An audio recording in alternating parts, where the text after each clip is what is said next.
तो चलिए बहुत बहुत स्वागत है एक बार फिर से आप सबका। मुझे लगता है मोस्ट अवेटिंग वैकेंसी अगर हम 10+2 लेवल पे बात करते हैं तो ऑब्वियसली आपको इंडियन एयरफोर्स नेवी दिखाई देता है। बट जब हम ग्रेजुएशन स्टैंडर्ड की बात करते हैं तो ऑब्वियसली आपके सामने सीडीएस कंबाइंड डिफेंस सर्विसेज दिखाई देता है। तो obviously combined defence services examination जो कि नवंबर में हेल्ड होने वाला आपको पहले से शेड्यूल पड़ा है। 4 अगस्त वेडनेसडे मतलब आज से ही बिल्कुल ये फॉर्म अप्लाई होना स्टार्ट हो गया। तो तेजी के साथ फटाफट उठिए और इस फॉर्म को अप्लाई करिए। और बहुत बहुत कॉन्ग्रेचुलेशन एंड बहुत बहुत बेस्ट ऑफ लक, दोनों साथ साथ है। कॉन्ग्रेचुलेशन जो सीडीएस का फॉर्म आप भरने वाले हैं और बेस्ट ऑफ लक जो कि फाइनली आप 8 अगस्त को सीएपीएफ का एग्जाम देने वाले हैं। तो मेरी तरफ से बहुत बहुत शुभकामनाएं और ईश्वर आपको ढेर सारी, खुदा आपको ढेर सारी पार दे कि आप जाएं और बेहतर ढंग से इसमें करके आए। तो चलिए आज कई सारे ऐसे पहलू और इंफॉर्मेशन है जो इस फॉर्म को भरने से पहले आपको जानना जरूरी है। तो बिल्कुल ये वीडियो बहुत अहम हो जाता है हर उस ग्रेजुएट एस्पिरेंट के लिए जो ऑब्वियसली फौज का हिस्सा बनना चाहता है, हर उस बच्चे के लिए जो आर्मी, एयरफोर्स, नेवी का लवर है और ऑब्वियसली वो ग्रेजुएशन स्टैंडर्ड में पहुंचने के बाद फौज में अपने करियर को सेटल डाउन करना चाहता है। तो हर वो डिटेल जो जरूरी है आज मैं सब कुछ कवर करूंगा। बिल्कुल मैं कवर करूंगा कि आखिर कब से आपका अप्लाई स्टार्ट हो रहा है और कब तक आप इसको अप्लाई कर सकते हैं। नंबर ऑफ वैकेंसीज को भी मैं डिटेल में समझाने की कोशिश करूंगा कि आखिर नंबर ऑफ वैकेंसीज आपके लिए क्या है। बच्चों में बड़ा भ्रम रहता है और बड़ी मिथ भी लोगों के द्वारा बताई जाती है। तो वैकेंसीज काफी अच्छी मात्रा में होती हैं और साल में 2 बार बैक टू बैक आपके सामने होती हैं। हम बात करेंगे age criteria, marital status, army, air force, navy सबके लिए सेपरेट, क्योंकि ये भी एक बड़ा कंफ्यूजन बना रहता है। तो एज क्लियरली समझाऊंगा। हर एंट्री के लिए जो सीडीएस के अंतर्गत आती है वो चाहे आईएमए हो, चाहे आईएनए हो, चाहे एफए हो और चाहे आपका ओटीओ हो, हर सेगमेंट को मैं डिक्लेयर करूंगा। साथ ही साथ मैरिटल स्टेटस को भी लेके बड़ा कंफ्यूजन रहता है। मेल में तो कोई कंफ्यूजन नहीं, बट फीमेल में थोड़ी सी कंफ्यूजन है, उसको लेके मैं क्लैरिटी दूंगा आपको। साथ ही साथ मैं आपको बताऊंगा एजुकेशन क्वालिफिकेशन का स्टैंडर्ड, ये भी एक बड़ा भ्रम बनाया जाता है। तो क्लैरिटी के साथ हम समझेंगे कि आखिर आर्मी, एयरफोर्स, नेवी के लिए अलग अलग क्वालिफिकेशन का स्ट्रक्चर क्या होना चाहिए, exam pattern, exam schedule, exam centres की भी बात करेंगे बिकॉज बच्चे अक्सर भ्रम में होते हैं, इस वजह से वो कभी कभी सेंटर चुन नहीं पाते अपना सही ढंग से, उसको भी लेकर डिटेल देंगे। साथ ही साथ आपका रिजल्ट कब आएगा, रिजल्ट के बाद एसएसबी डेट्स के लिए, क्योंकि ये जंग एक स्टेप की नहीं है, ये तैयारी ऐसी तैयारी है जो आपको फाइनली सफलता को सुनिश्चित करना। और ऑब्वियसली जुलाई वाले बैच जो कि 2022 में स्टार्ट होने आया, उस बैच में अपनी जगह सुनिश्चित करते हुए कहीं ना कहीं आपको सीडीएस के थ्रू डिफेंस में जाने का एक मौका तलाशना है। साथ ही साथ हम बात करेंगे फिजिकल एंड मेडिकल स्टैंडर्ड को लेकर कि बीइंग अ ग्रेजुएशन बड़ा भ्रम इस चीज को भी लेकर रहता है सर वाकई में फिजिकल क्या पैरामीटर्स हैं जो वहां कवर किए जाते हैं, और मेडिकल स्टैंडर्ड्स को भी मैं ब्रीफ करूंगा क्योंकि वो भी एक भ्रम का कारण बड़ा बन जाता है। साथ ही साथ मैं बात करूंगा आपसे कि आखिर कमीशन किस तरह का है, परमानेंट कमीशन है कि नहीं है, और स्पेशली आपको पता है कि बिल्कुल ये परमानेंट कमीशन कैटेगरी में। और सबसे बड़ी खुशखबरी कि जितने फीमेल कैंडिडेट्स हैं अब उन्हें भी परमानेंट कमीशन में जाने का मौका मिलेगा। साथ ही साथ हम बात करेंगे कि आखिर इस चीज की तैयारी किस तरीके से की जाए सर, आखिर मेजर कलसी परिवार आपकी कैसे मदद करेगा आपकी सफलता को 100% सुनिश्चित करने का। और मैं कहना चाहता हूं बहुत एक क्रेडिबली का इंडिया में इकलौता सीडीएस का स्पेशल प्रिपरेशन की बैच की बात करें और सीडीएस स्पेशल गाइडेंस की बात करें तो इंडिया में एक इकलौता ऑर्गेनाइजेशन है, that is major Kalsi classes, जिसने अपनी जंग शुरू कर दी है, यात्रा शुरू कर दी आपकी प्रिपरेशन का। तो बिल्कुल अब आपको वेट नहीं करना है, हमारे साथ एसोसिएट होना है। ऑनलाइन प्लेटफॉर्म पे चाहते हैं तो एमकेसी लर्निंग ऐप मिलेगा, और ऑफलाइन प्लेटफॉर्म से जुड़ना चाहते हैं तो बिल्कुल एमकेसी का क्लासरूम जबरदस्त तरीके से जो कि 1 जुलाई से ऑलरेडी रनिंग हो चुका है। तो चलिए तेजी के साथ समय वेस्ट नहीं करते हैं, चीजों को समझने का कोशिश करते हैं। बिल्कुल फॉर्म जो अप्लाई करेंगे 4 अगस्त से लेकर के 24 अगस्त तक है। ऑब्वियसली यूपीएससी की वेबसाइट पे जाएंगे जिसमें आपको पता है कि upsconline.nic.in पे आपको जाना होता है। टेक्निकली मुझे 24 अगस्त बिल्कुल नहीं समझ में आता है, 4 अगस्त है। तेजी के साथ जाइए और फटाफट फॉर्म को अप्लाई कर दीजिए। अब समझने की कोशिश करते हैं हम लोग कि नंबर ऑफ वैकेंसीज को लेकर बड़ा भ्रम रहता है, तो क्लैरिटी ले लेते हैं। इंडियन मिलिट्री एकेडमी वहीं देहरादून की बात करें, दैट मीन आईएमए देहरादून की बात करें तो 100 वैकेंसीज हैं। इंडियन नेवल एकेडमी एजीएमएलआ की बात करें तो 26 सीट हैं। एयरफोर्स एकेडमी हैदराबाद डुंडीगल की बात करें तो आपकी 32 सीट्स हैं। वहीं officer training academy Chennai male के लिए बात करें तो 170 सीट्स हैं। वहीं हम officer training academy Chennai female के लिए बात करें तो आपकी 17 सीट है। अगर ओवरऑल कैलकुलेट कर दूँ सारी सीट को तो 345 सीट, और 6-6 महीने के अंतराल में जबरदस्त तरीके से आपके पास, मुझे लगता है यार ये आपका डिसीजन अब हो जाना चाहिए सर इसी 345 सीट्स में हमें अपनी पोजीशन और जगह बनाना है। एज क्राइटेरिया और मैरिटल स्टेटस की बात करें आर्मी, एयरफोर्स, नेवी को तो समझने की कोशिश करते हैं। मेल के लिए बिल्कुल आपका अनमैरिड होना अनिवार्य है, बट वहीं फीमेल के लिए जब बात करता हूं मैं तो अनमैरिड तो होना ही चाहिए। बट अगर आप इशूलेस तरीके से जो है डाइवोर्सी हैं और आप विडोज भी हैं, लीगली पूरी तरह से जो है प्रोसेसिंग है, आपके पास डॉक्यूमेंटेशन है, तब भी आप इसको अप्लाई करने के लिए एलिजिबल हैं, स्पेशली फीमेल कैंडिडेट्स के लिए। वहीं जब हम बात करना चाहते हैं कि age criteria for the IMA and INA, that mean Indian military academy और इंडियन नेवल अकेडमी की जब एज की हम बात करते हैं तो मोटा मोटा तो 18 से लेकर 23 कहा जाता है, वाइल जो है अप्लाइंग, बट ज्वाइनिंग की बात करते हैं तो 19 से 24 हो जाता है। ये तो मोटा मोटा रहा है। आइए डेट ऑफ बर्थ के हिसाब से समझते हैं कि 2 जुलाई 1998 से 1 जुलाई 2003, दैट मीन 2 जुलाई 1998 से 1 जुलाई 2003 पर्टिकुलर इन डेट्स पे आपका जन्म हुआ है या इन बिटवीन आपका इनके जन्म हुआ है, आप इस फॉर्म को अप्लाई करने के लिए एलिजिबल हैं। वहीं बात करें एफए की तो ये भी 19 से लेकर 23 है, जिसमें आप कह सकते हैं कि इसका जो क्राइटेरिया होगा वो 20 से 24, ये तो मोटा मोटा हुआ ज्वाइनिंग के समय, बट एग्जैक्ट समझे हम लोग तो 2 जुलाई 1998 से 1 जुलाई 2002 तक आपका पर्टिकुलर ये डेट है या इन बिटवीन है, तो आप इस फॉर्म के लिए अप्लाई कर सकते हैं। वहीं age criteria OTA both male and female को लेके बात करें तो 18 से लेके 24 है वाइल अप्लाइंग, और ज्वाइनिंग की बात कर लें तो यही आपका हो जाता है 19 से 25। एग्जैक्टली एज को समझने की कोशिश करें तो 2 जुलाई 1997 से आपका 1 जुलाई 2003 पर्टिकुलर ये डेट्स हो, इन बिटवीन आपका डेट्स हो, आप इस फॉर्म को अप्लाई करने के लिए एलिजिबल हैं। वहीं अब सबसे बड़ा भ्रम अगला खड़ा होता है एजुकेशनल क्वालिफिकेशन को लेकर, तो क्लियर कर देना चाहता हूँ। IMA एंड OTA की बात करें तो ग्रेजुएशन किसी भी स्ट्रीम से हो, कोई भी परसेंटेज हो, कोई फर्क नहीं पड़ता है। आप आर्ट्स हो, कॉमर्स हो, साइंस हो, बायो हो, कोई फर्क नहीं पड़ता। आप किसी भी स्ट्रीम से अपनी ग्रेजुएशन किसी रिकॉग्नाइज्ड यूनिवर्सिटी से कंप्लीट किए हैं तो आप IMA एंड OTA के लिए अप्लाई कर सकते हैं। बिल्कुल नोटिफाइड कर लीजिए इस चीज़ को।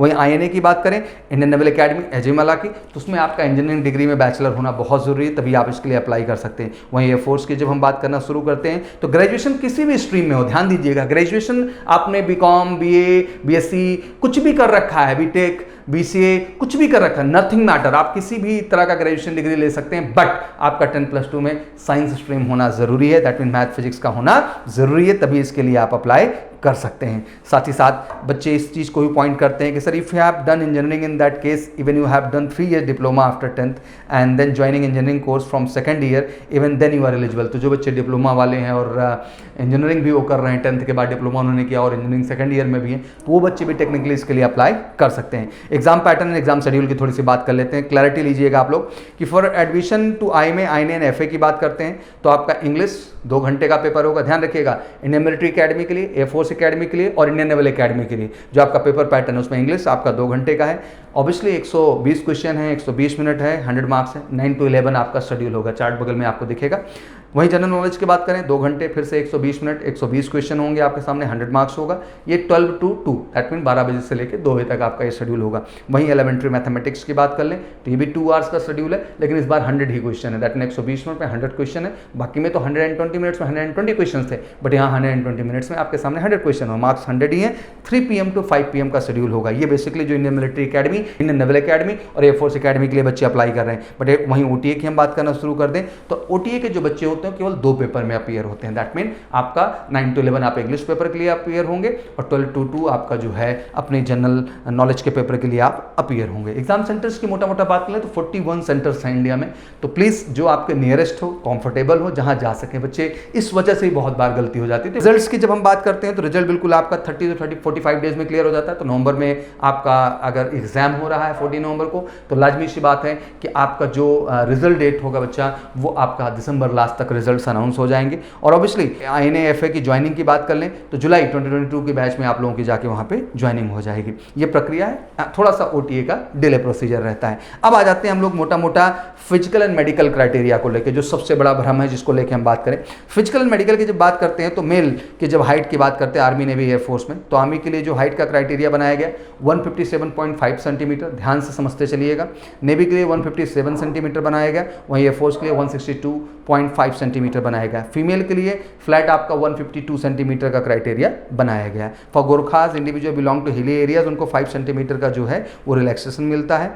एंड स्पेशली फ्रॉम लक्षद्वीप भी जो आते हैं उनको भी 2 सेंटीमीटर का वहाँ पे रिलैक्सेशन मिलता है। अब आ जाते हैं सबसे बड़े भ्रम पे। तो हाइट आपको क्लियर हो गई पूरी तरह से, मैं समझता हूँ। अब आ जाते हैं हम लोग हाइट के ही प्रोपोर्शनेट आपका वेट होना चाहिए, तो उसमें बहुत घबराने की जरूरत नहीं है, वो 5 to 10 kg इधर उधर चलता है क्योंकि अप्रॉक्स वहाँ पे माना जाता है। विजन की बात करें आर्मी के लिए तो अनकरेक्टेड तो आप समझ रहे हैं 6/60 ही होगा, करेक्टेड में 6/6 मतलब स्पैक्स लगाने के बाद 6/6 है तो कोई दिक्कत नहीं है। पावर की बात करें तो -3.50 टू जो है आपका 3.50D तक प्लस 3.05D तक आपका चलेगा। Spherical colour perception CP second आपका होना चाहिए, ध्यान रखिएगा। एयरफोर्स के लिए 6/6 6/9 अनकरेक्टेड है, स्पैक्स के बाद 6/6 6/6 हो जाना चाहिए। पावर की बात कर लें +2.0 से जो है 0.5 तक आपका चलेगा। कलर परसेप्शन इसमें CP1 मांगा जाता है, ध्यान रखिएगा। Candidate who habitually wear spectacle are not eligible for air force, जो हैबिचुअली पहन रहे हैं ये अच्छी बात नहीं है, आपको इसको लीगली रखना होगा। फिर आते हैं navy. Uncorrected 6/12, 6/12 correct 6/6, 6/6 limit of myopia जो बनाया गया है -1.5D से आपका +1.5D बनाया गया। कलर परसेप्शन इसमें भी CP1 होना चाहिए। Vision criteria correction all army air force navy के लिए जो क्राइटेरिया होता है ये पूरा का पूरा लीगल एंड सिस्टमैटिक होता है। लेसिक लेजर भी बहुत सारे बच्चे पूछते हैं, तो एबव 20 ईयर अगर आपका एज है और आप लेसिक लेजर कराए हैं तो कोई बहुत बड़ा इशू आपके लिए नहीं है, और एग्जैक्टली ये परमानेंट कमीशन की कैटेगरी में आता है। और जो गर्ल्स हैं उनके लिए बहुत बहुत कांग्रेचुलेशन कि आपको ऑब्वियसली फौज ने समझा, उस क्रेडिबिलिटी के साथ आपको लेके आगे बढ़ रहे हैं। Let's come to the real point what exactly we need to discuss. I think बहुत ही फोकस टाइम आपके लिए अगले जो 2-2.5-3 महीने हैं, इट्स रियली फोकस। और मैं नवंबर तो देख ही रहा हूँ, बट साथ ही साथ आपका फैब का अगला एग्जाम देख रहा हूँ, तो इट्स वेरी इंपॉर्टेंट कि एक जबरदस्त प्रिपरेशन की जरूरत है, एक जरूरत है एक फोकस्ड अप्रोच का। और जैसे मैं बार बार कहता हूँ कि जिस तरह का फोर्स मैंने इस देश में 10+2 लेवल पे देखा है, मैं चाहता हूँ दिल से यार वही फोर्स ग्रेजुएशन स्टैंडर्ड पे भी इस देश में हो। और वो फोर्स तभी पैदा होगी जब वो जज्बा, वो जुनून, वो फोकस और वो प्रिपरेशन के लिए डेडिकेशन जो रिक्वायर्ड होता है बिना किसी अल्टरनेटिव को तलाशे, जब आप अपना 100% देते हैं बच्चा, तब जाके आपकी सफलता सुनिश्चित हो पाती है। और सीडीएस उनमें से एक बेहतर ऑप्शन है, CPF उनमें एक बेहतर ऑप्शन है, FCAT उसमें एक बेहतर ऑप्शन है, INET उसमें एक बेहतर ऑप्शन है।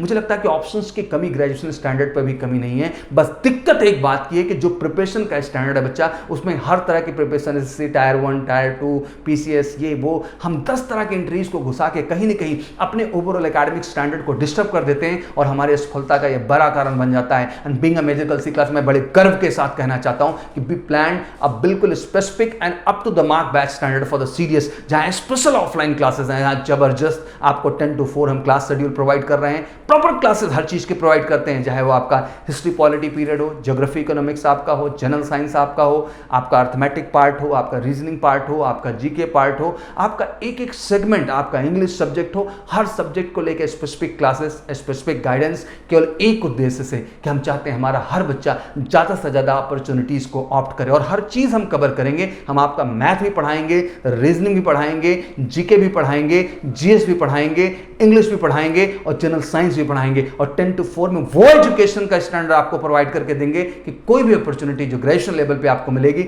उसमें आप अपनी सफलता को 100% सुनिश्चित कर पाएंगे। पूरे देश का ये एक इकलौता ऑर्गेनाइजेशन है जो इस क्रेडिबिलिटी और सिस्टम को आपके सामने प्रोवाइड करता है। तो यार वेट किस बात का है, फटाफट फॉर्म अप्लाई करिए और अगले दिन से आके एमकेसी के क्लासरूम का हिस्सा बनिए, जहां बेहतरीन क्लास एक्सपर्ट फैकल्टी के माध्यम से है, बेहतरीन डाउट काउंटर फैसिलिटी है, उतनी ही बेहतरीन बुक्स आपके लिए हमने डिजाइन की है जो बिल्कुल अप टू द मार्क है, जो ग्रेजुएशन स्टैंडर्ड के एग्जाम है। और वाकई में लगता है कि सीडीएस जैसे एग्जाम की प्रिपरेशन करना है, एफकाट जैसे एग्जाम की प्रिपरेशन करना है, सीएपीएफ जैसे एग्जाम की प्रिपरेशन करना है, तो जरूरी है कि इस एग्जाम ओरिएंटेड ही क्वेश्चन अप्रोच आप करें, जो बिल्कुल उसका बेहतरीन कलेक्शन आपको मिलेगा एमकेसी पब्लिकेशन के माध्यम से। तो फिर इंतजार किस बात का है बेटी, just get up highly motivated होके उठिए। जितने भी हमारे देश की गर्ल्स हैं, जितने भी बॉयज हैं, I think it's a greatest opportunity for all of you. बस जरूरत है एक नई ऊर्जा, नए जोश के साथ खुद को बिल्कुल तैयार करने का और लग जाने का। तो समय बिल्कुल वेस्ट नहीं करना है, फटाफट हम फॉर्म अप्लाई करना है और तेजी से एमकेसी के क्लासरूम का हिस्सा बनके फाइनली